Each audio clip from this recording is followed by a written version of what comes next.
What's up, people? It's your boy D Raww coming to you with another episode of the HSC. And I know it's been a little while, man. It's been about a couple weeks, but your boy D Raww had a lot of life eventful things going on. My birthday, anniversary, Valentine's, all those things in 1 week, day after day after day.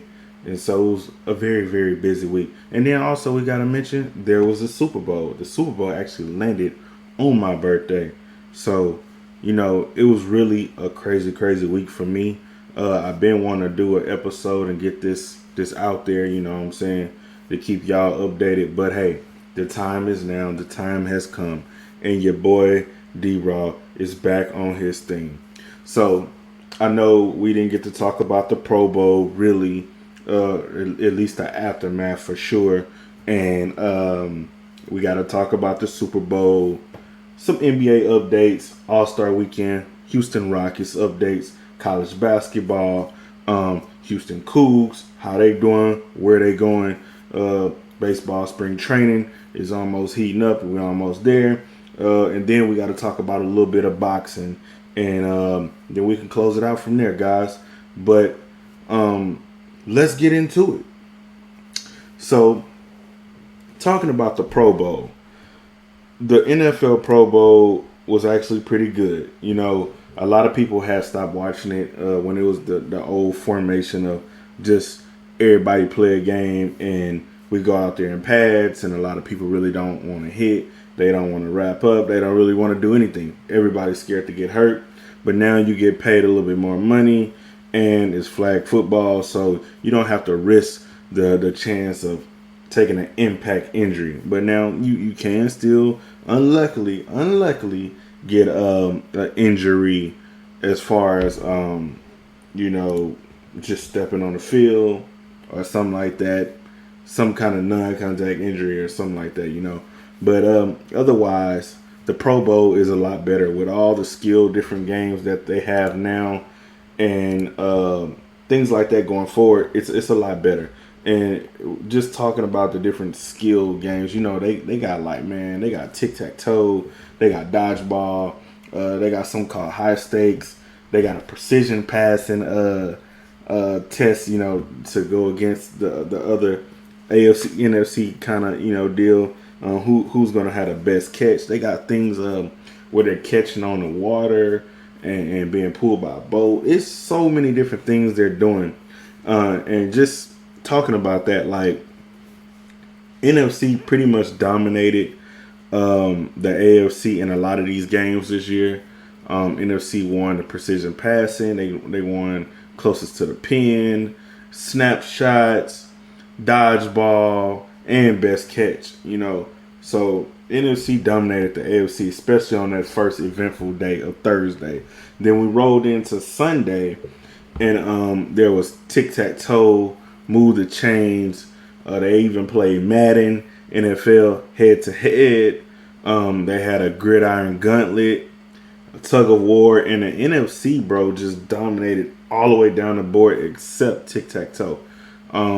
It's pretty sad for the AFC part, because NFC really just looked like they was the better guys all the way around throughout the Pro Bowl. Getting into the actual Pro Bowl game, they play a game of flag football, and that's when you have your best quarterbacks, your best receivers, your best running backs, all playing a game of flag football.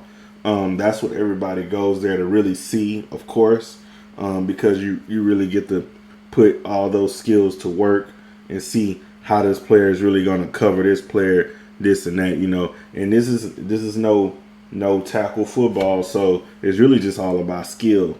It's really made more for the skill positions more than anything, because that's what flag or 7-on-7 has always been for.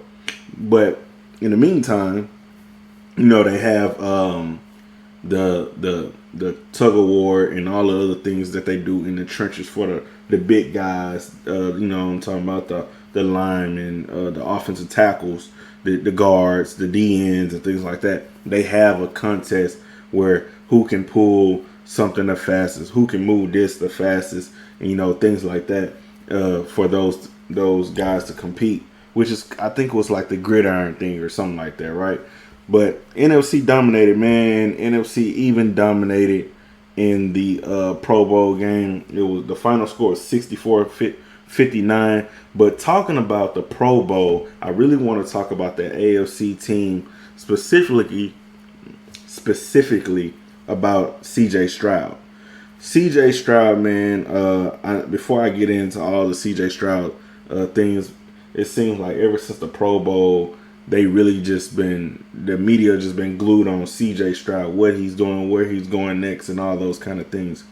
But man, that pass to Jamar Chase was amazing.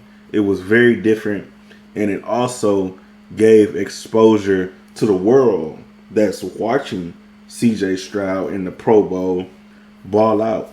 And it also gave him the ability to kind of mingle and communicate with all the different receivers and stuff like that, because now they kind of see what's really making this dude special. You know what I'm saying? Why CJ Stroud may be the quarterback they want to have in the future throwing to them. And I feel like him throwing that pass to Jamar Chase opened some eyes to some other receivers. Rather, it was Jamar Chase who was trying to put in a little pitch to CJ Stroud, talking about come play with him. No, bro, you mean you want to come play with CJ Stroud, because CJ Stroud is not leaving the H to go to Cincinnati. Plus, you already got Joe Burrow. But Joe Burrow is, at this point, injury prone in our book. But hey, I hope Joe Burrow has a much healthier season next year. But anyways, moving on. CJ Stroud balled out in the Pro Bowl. Then he went on Micah Parsons' podcast. And, you know, they had a little contest about who would he have, all 11 on each side of the ball, offense, defense, and they put a team against each other and all those kind of things. And it just kind of opened your eyes about how CJ Stroud sees X's and O's and how he can, you know, just understand the game. But passing that by, he also attended the celebrity baseball game here in Houston, who was hosted by Travis Scott.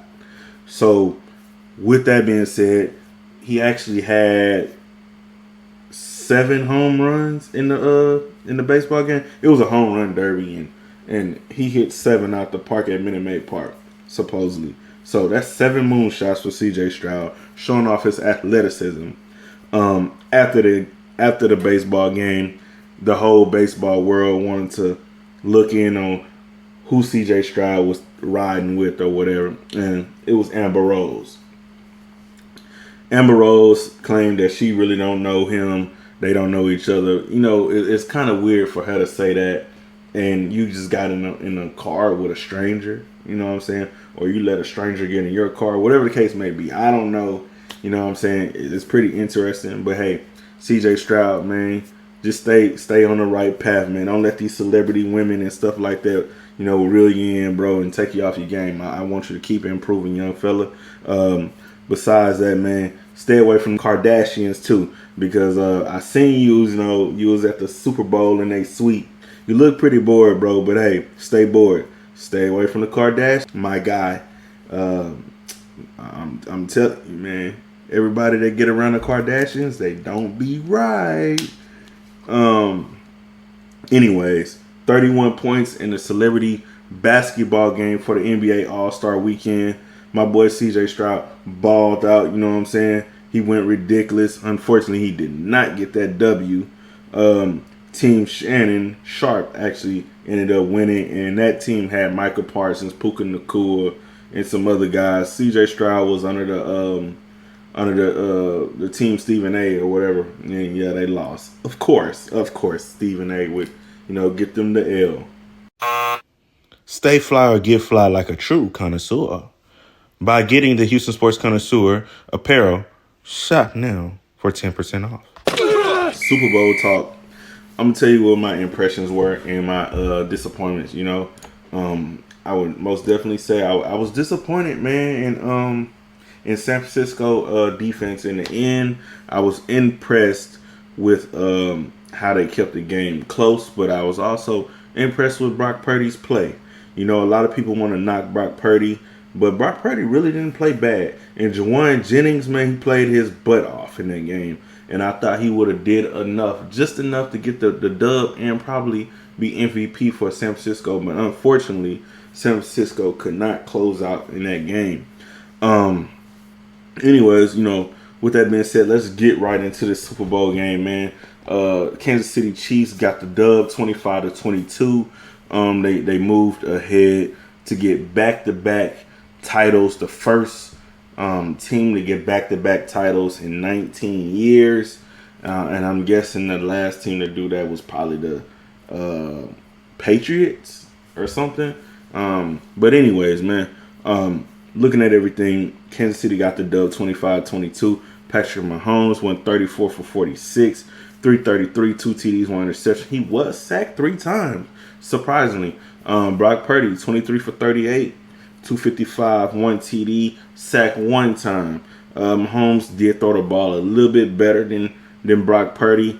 I think the difference in this game, man, really, as the game came down the line, or just different parts, was the turnovers. You know, San Francisco had, 2 turnovers in that game? But you know what? When you look at how many times Kansas City fumbled the ball, they had 5. So overall, like, neither team really played perfect ball.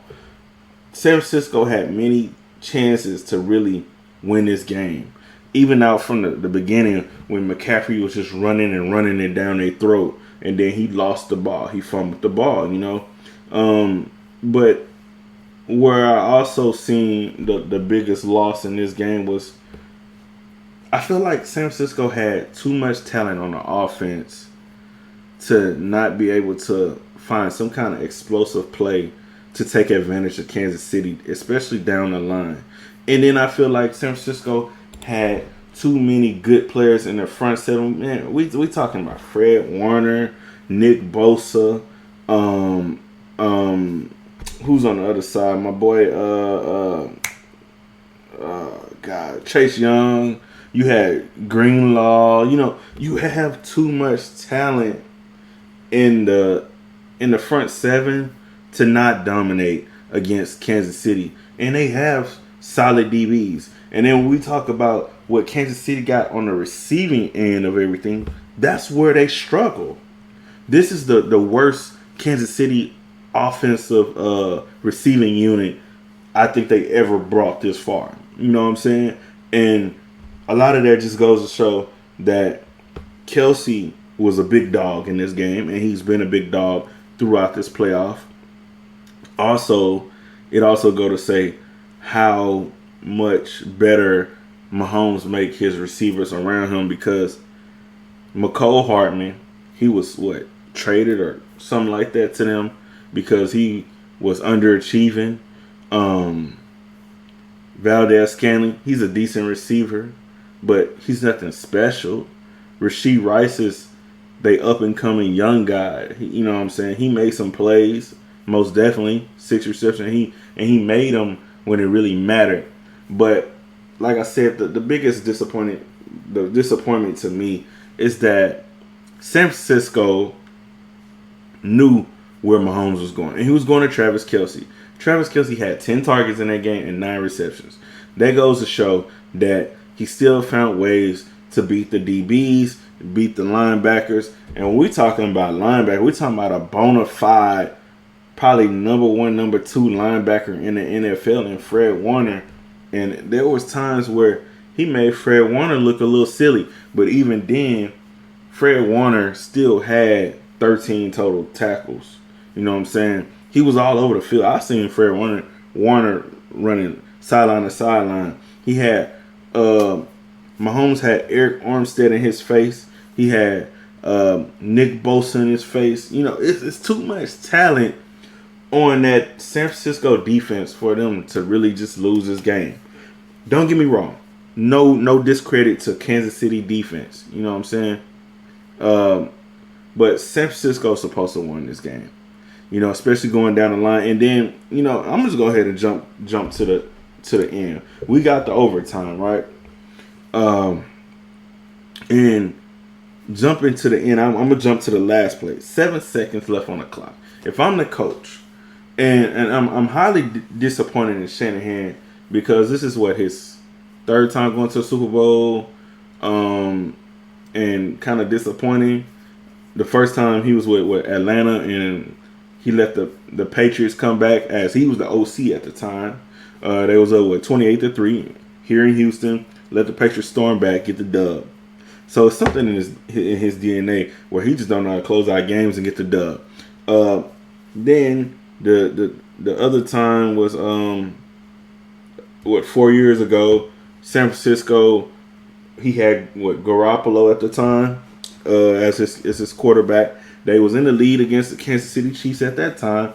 Garoppolo, I don't know, start throwing some bullshit or whatever. Kansas City came back, won the game. San Francisco didn't close it out. And for the third time, he got the lead again, and he can't close it out in the end. And his defense, that's supposed to be top dog defense. I'm talking about what they're number 3 in the NFL for points against them, and they couldn't do anything in the end to stop Mahomes at least one time. I mean, I'm talking about get a sack or something when it really counted, when it really mattered, or a turnover or something like that. They could not do it. So, it's disappointing with 7 seconds on the clock, and Kansas City just continues to letting the ball. Letting the clock run down, and San Francisco never done, to say timeout. Call a timeout, bro. It's 7 seconds left on the clock. The clock is running down. Kansas City is going to do whatever they got. Whatever they best play, they finna run it right now. And Mahomes already knew what the play was going to be, who he was going to, whatever the case may be. Smart thing for a defensive coach to do, or whoever's in charge at that time. I know Shanahan's an offensive guy, but he got his defensive coordinator calling the plays. And the smart thing to do, bro, is manage the game, number one. Manage the game, call timeout, let me give my guys a little breather because they're obviously tired. They've been tired for a while now on this drive. Let me call another time. I know they called a timeout probably like 2 or 3 plays prior to giving up the win to the Chiefs. But they should have called another one, bro. You have nothing to lose. You got nothing but timeouts in your pocket. Call timeout. Get your guys on the field and get them in the right position. Get them in the best position that you can possibly get them in so you can get the dub. That's what I would have did. You know what I'm saying? Now, after timeout, we come out and we give the dub up. Hey, hell, at least I tried. At least I put my best effort forward. But at that point, to me, I don't feel like San Francisco put their best effort forward. I don't feel like they strategized the best they could because they didn't call timeout. And they probably just ran out there in some base defense anyway, and they allowed McCole Hardman to get open. You not only allowed McCole Hardman to get open, but you allowed him to revive his career, like rebirth himself into a new career, into a new contract or something like that. This guy now has something to lean on forever, and that's going to be the one reason why he's going to get paid, because y'all just blew coverage, put a bad defense up against him. And to be honest, like, that wasn't the only play. Kansas City could have won the game on another play, and I remember I want to say Pacheco or somebody was open in the middle of the field. I can't remember who it was. It was a couple plays prior, but Kansas City could have finished them then. So this is, like I said, just goes to show that the 49ers really blew coverage in that overtime, bro. Like, really did. And I know everybody kept talking about the 49ers taking the ball first and things like that being a mistake. Honestly, I'm not really mad at the 49ers for taking the ball first. They defense had been on the field all that time, before overtime.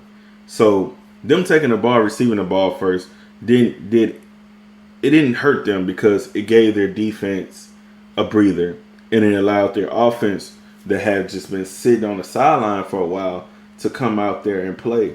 So their offense should have been ready and good to go. But also at the same time, the offense never finessed. They never achieved anything when it came to the receivers. I mean, you talking about Deebo Samuel, Brandon Ayuk, what's the white dude, the tight end? I can't remember his name right now, but there's, like I said, man, it just seemed like this team got too much talent. George Kittle, he didn't do anything in that game. He never really got up. He had 4 yards receiving, but other players did step up. Christian McCaffrey played the hardest he could. He was responsible for 160 yards, total by himself. So I can't knock him. I just think the people that they really needed to step up should have stepped up. And we can talk about Brock Purdy too. There was times in that game that Brock Purdy could have stepped up in the pocket or took off and ran and probably got about 10 yards or something, and he didn't, and he threw the ball and it was incomplete. But I'm not going to really knock him too hard. Now, I will say this. You can definitely see the difference between Brock Purdy and Mahomes. Mahomes is a little bit more gutsy. Mahomes is playing more with his hair on fire than Brock Purdy. Mahomes wanted it a little bit more. He was willing to get hit or whatever the case, you know what I'm saying, when he got out the pocket. He was ready to do whatever he had to do to get the dub. And that's why Mahomes won. And I didn't see that out of Brock Purdy. Did Brock Purdy play a good game? Yes, he did. To me, he did. A lot of people could say he played terrible, but he didn't. He didn't. There was some passes he missed. But there was also some passes Mahomes missed. I would say that there was more valuable passes that Purdy missed, but he had pressure in his face. And I'm going to tell you this, man. What really killed the 49ers on the offensive side was Chris Jones. Chris Jones dominated their offensive line. Their offensive line did not play up to par when they needed him on third. When they needed them to on third down. It seemed like every third down, Chris Jones was in the backfield making an impact, making a play. And for that reason right there, for what he did, if there was no Chris Jones for Kansas City in this game, in this Super Bowl, Kansas City would not have won this game. He was so dominant in front of whoever he was getting in front of against the San Francisco 49ers O-line that he pretty much won this game for Kansas City by himself, honestly, in my opinion. But hey, Kansas City gets the dub 25-22. San Francisco loses another Super Bowl. Kansas City wins another Super Bowl. And now they're considered a dynasty at this point. Who can stop him? Him. Mahomes. He's him. Honestly, it has to be somebody like CJ Stroud, up and coming. I feel like he can be somebody that can slow him down. Joe Burrow, if he can ever get back healthy and right, he can be somebody that can slow him down because he done it before. It's a lot of guys in the AFC, man. The AFC gonna be real dangerous, but there's nobody touching Mahomes right now. And right now, he the big dog. He the GOAT of the NFL. And I like to see somebody try to, slow him down. But, I'm always going to ride with my Houston Texans, baby. You know what I'm saying? I think C.J. Stroud is the next up-and-coming big dog. I know a lot of people like to talk about disappointment, with Lamar Jackson. But you can't never count him out either. The Ravens will be back. So will some of these other NFL teams out of the AFC. And I talked about this on past episodes. There's a lot of teams out the AFC West that's going to be ready to go and rumble with Mahomes. But there's also going to be some teams just around the AFC period that's going to be ready to go and rumble with Mahomes. So NFL 2024-2025 season is going to be real spicy. It's going to be real, real spicy. I can tell you that much. But hey, moving on, man. Let's talk about the NBA.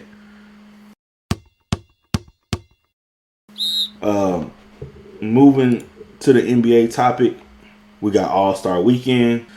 The NBA All-Star Weekend is action-packed and it's ready. It's ready to go. You know what I'm saying? We ready to see all the things that's gonna come. Now, since this is post the All-Star skills challenge, dunk contest, 3-point contest, we're gonna go ahead and talk about it. So overall, man, jumping into the All-Star 3-point contest, Stephen Curry had went against Sabrina.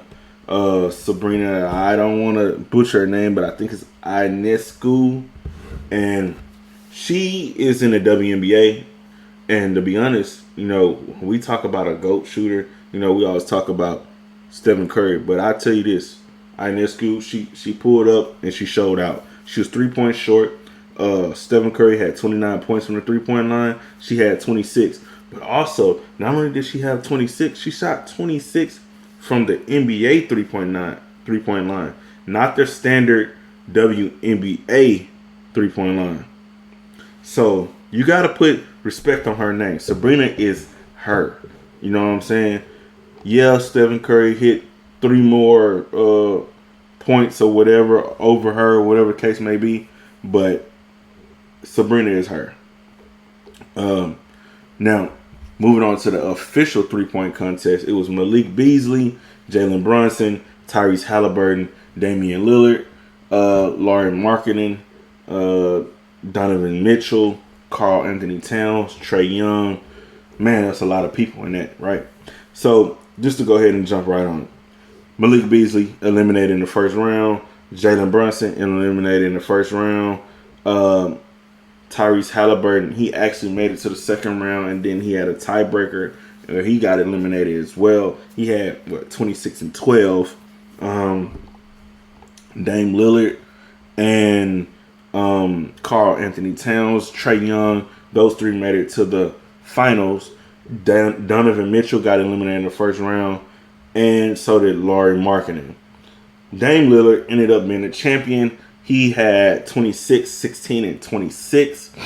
The other guys had 26, 16, and 22 from Karl Anthony Towns. Trae Young, 26, 15, and 24. But yeah, Dame Lillard was your 3-point contest winner. Skills challenge wise, Team Pacers included Tyrese Halliburton, Benedict Mathurin, Miles Turner. They were the champions, going against the runner-ups in Scotty Barnes, Tyrese Maxey, and Trae Young. And then third place was Paolo Banchero, Anthony Edwards, Victor Wembanyama. Those guys ended up in third place. They got a grade of a D for their overall performance. They were horrible. But the champions was the Team Pacers, as I mentioned. Rising Stars Challenge, for those that was interested. Team Jalen won, and the star for that team was Chet Holmgren. They got the dub, going against some of the other teams, such as Team Detlef, who their star player was Izan Amansa from the league Ignite, which was basically a G League team going against some young NBA up-and-coming players, which is pretty fun for a G League superstar roster being put together, you know, for those young ballers that's trying to show up and show out for the NBA. And then you had Team Powell. Team Powell was Victor Wembanyama, Brandon Miller, you know, all the kind of the young top guys that's just got drafted. Jabari Smith Jr., our own Jabari Smith Jr. from Houston, was on that team. He only put up 4 points though, which was highly disappointing. You know, and then there was another team, Team Tamika. Team Tamika had Paolo Banchero as a star player, and he only had 5 points, 2 for 7. So a lot of these guys, you know, they went in there, they tried to show out. Some of them didn't really look too good, but Jaden Ivey, he played his ass off, and 8 points, 4 steals, 3 rebounds. You got to put respect on his name. But hey, you know, it is what it is, man. It's just all there for fun. Scoot Henderson even looked pretty decent in this game, 10 points.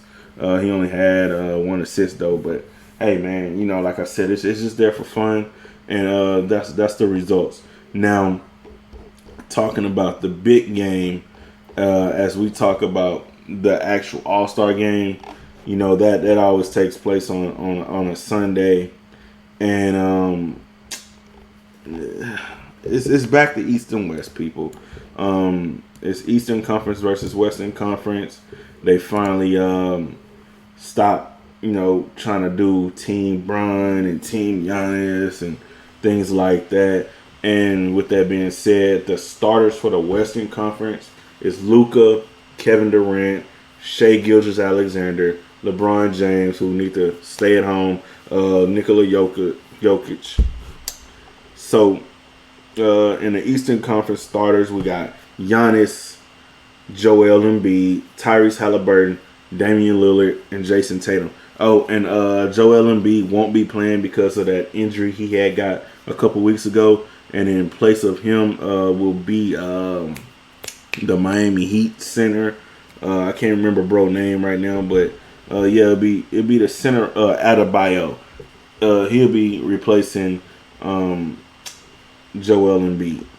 So then you got your reserves. Some of the reserves are like Devin Booker, Stephen Curry, Anthony Davis, Anthony Edwards. On the eastern side, we got Bam Adebayo, who's going to, like I said, become a starter. Paolo Banchero, Jaylen Brown, Jalen Brunson, Donovan Mitchell, my boy, you know. But anyways, man, that's what we got right there. Like I said, NBA All-Star Week is always a little interesting, but I actually feel like the NFL Pro Bowl is a little bit better than NBA All-Star at this point. I feel like the dunk contest is boring.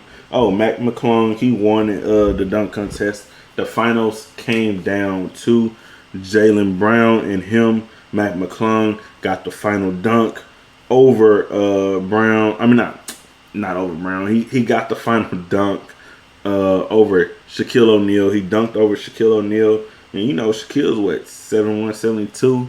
So that's pretty damn high, bro. That's a lot of inches. He got like a little reverse dunk over Shaquille O'Neal, got him a 50-point score, which helped him beat Jaylen Brown. Now, I can't talk about the NBA without talking about the main point, the Houston Rockets.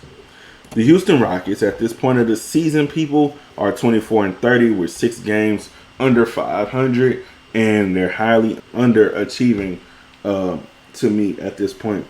When we come back from the All-Star break, we will be taking on New Orleans.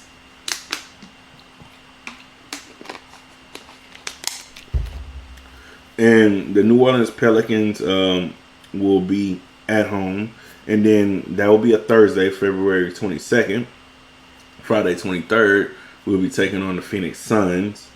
And then a couple days off, we got Oklahoma City in a back-to-back Sunday, then a Tuesday, Oklahoma City again. So, just talking about the next 4 games, I could tell you right now, it's hard for me to see the Rockets winning any of these 4 games right now. New Orleans is a damn good team. They've dominated the Houston Rockets in quite a few games this year. And Phoenix, we already know what kind of firepower they have. Can the Rockets beat them on a good night? Yes. Oklahoma City, Shai Gilgeous-Alexander, Chet Holmgren. It's a lot to, it's a lot to really be asking us to really take down and defeat. These next 4 games are going to be tough, but even if I expand the search, my boys and girls, that Thursday, February 29th and March 2nd, we got Phoenix in a back-to-back as well. So we talking about New Orleans, Phoenix, Oklahoma City, Phoenix. Man, we talking about the Houston Rockets possibly losing their next 6 games, people, because they have not played consistent basketball. And Tari Eason has not been healthy. I don't know what's going on with him. He's day-to-day or whatever the case may be. And then Fred VanVleet, he's out. He got a little injury as well. So can't depend on him to be back. Jalen Green hasn't been consistent. Jalen Green has not been consistent.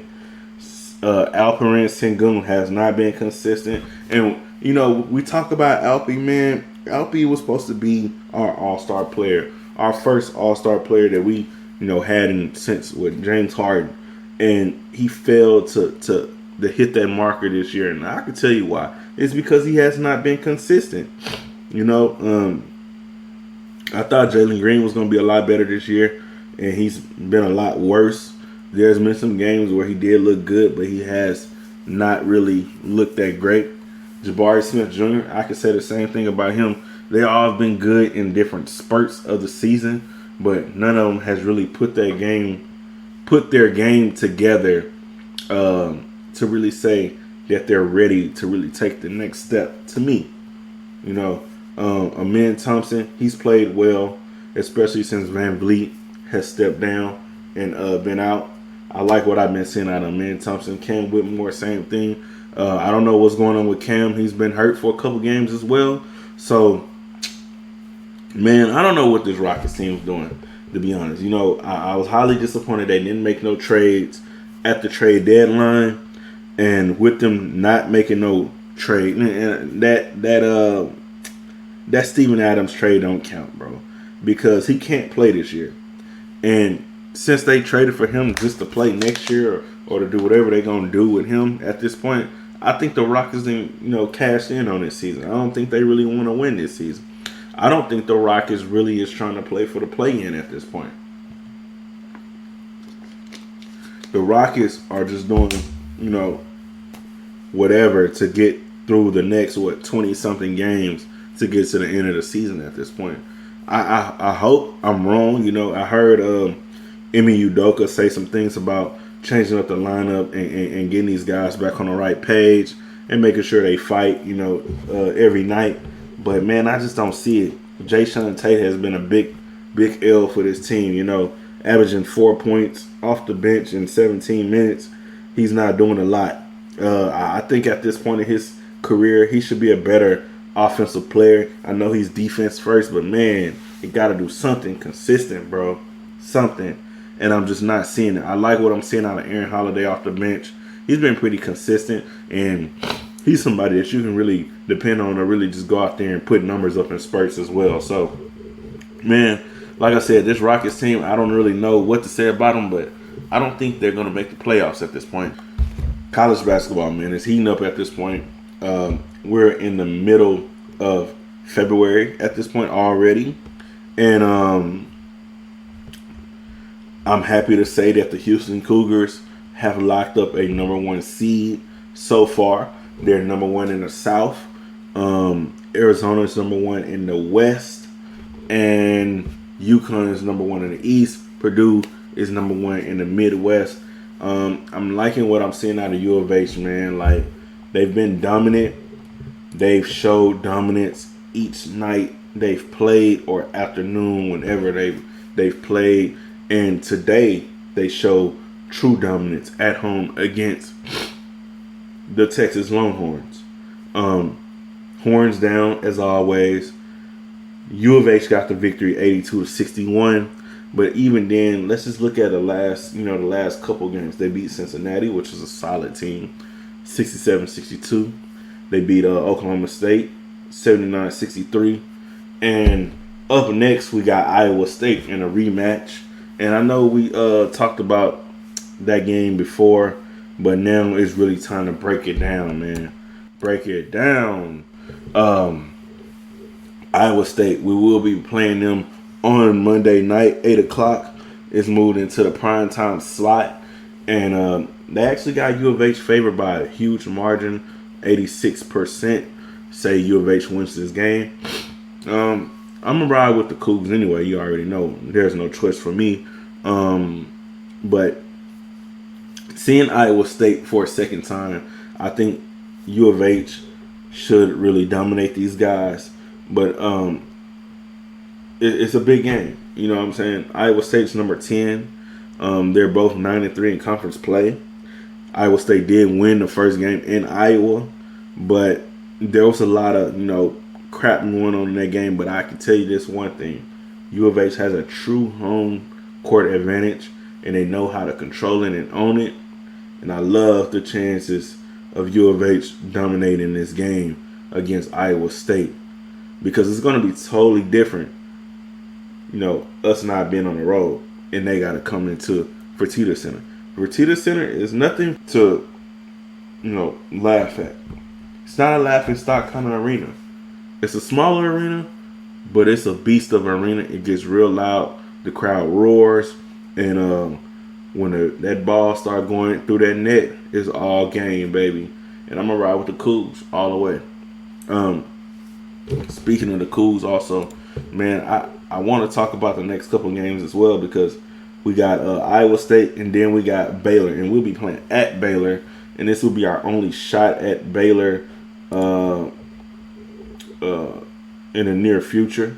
You know what I'm saying? Until next season, really, or possibly tournament play. So Baylor is number 12. So we got two tough games back to back, 10 and 12. Baylor's number 12. We're playing at Baylor, and like I said, man, it's gonna be a tough game for the Houston Cougars.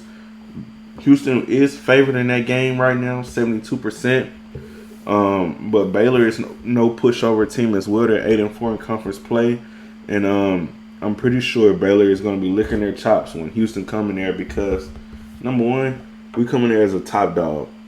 Baylor is looking for any opportunity to knock off a top dog to move up in the rankings. If they're already at 12, I can only imagine where they'll probably be at by the time Houston plays them next weekend.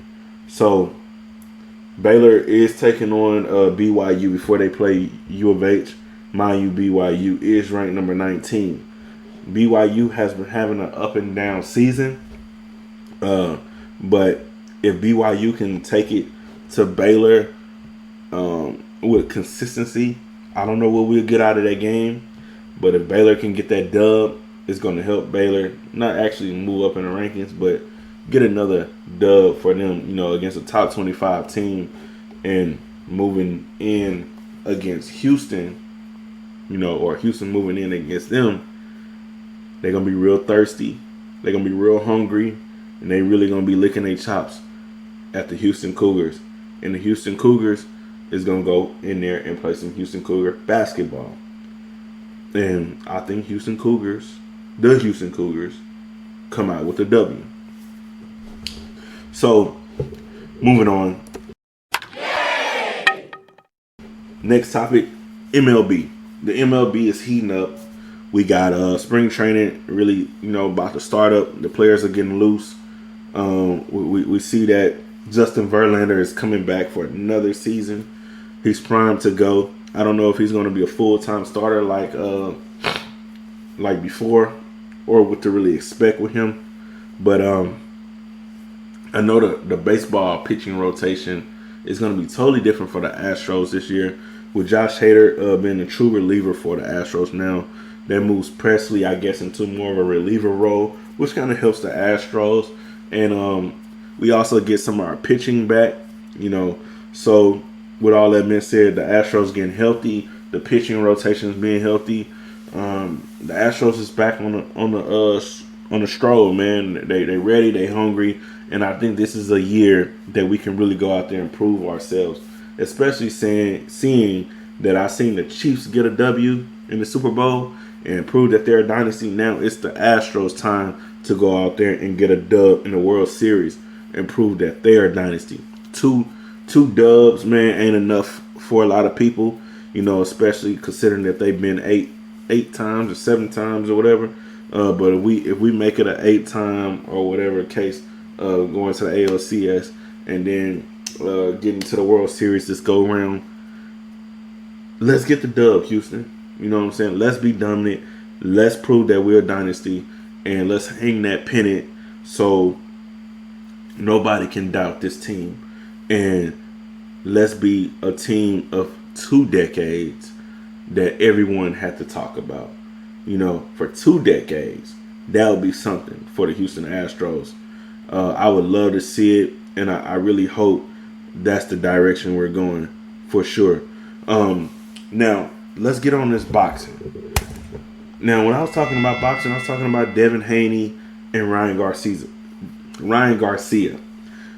These two guys are supposed to be fighting. Devin Haney is up to defend his title versus Ryan Garcia. You know, it's been a lot of trash talk, a lot of head butting, or whatever the case may be, trash talking to each other's face, them letting each other know that, you know, neither one of them is better than the other, or whatever the case may be. But I'm going to tell you this. I'm going to give my early predictions. The fight is April 20th in Las Vegas.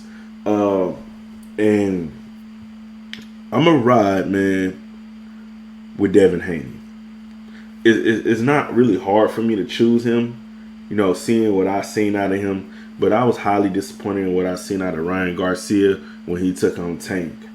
But also, I know Devin Haney got a little power behind his punch.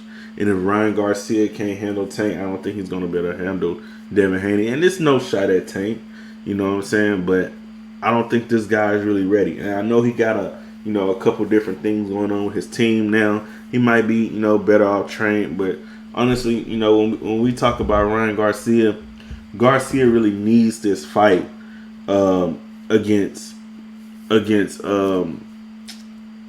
Haney, because this would be the one fight that he has on his record sheet that would actually generate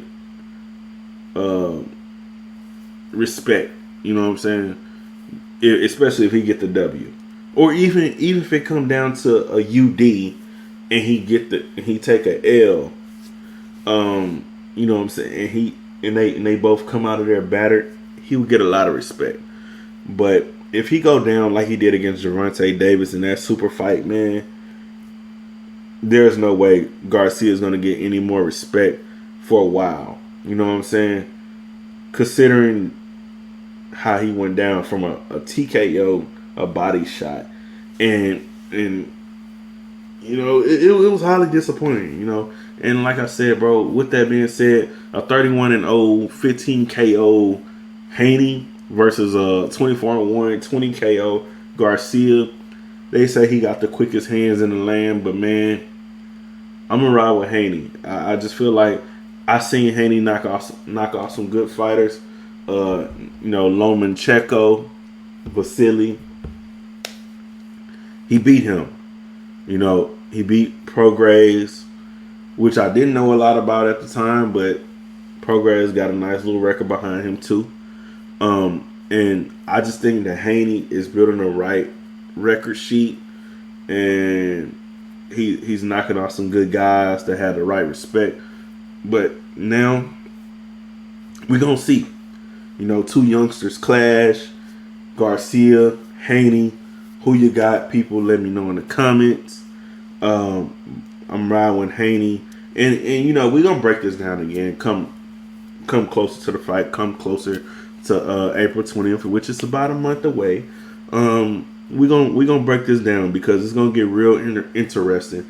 And when we do break it down, of course, it's going to be me, T-Walk, or Corey, or somebody. We're going to break it down and really make our picks and really give y'all the true blueprint of this fight.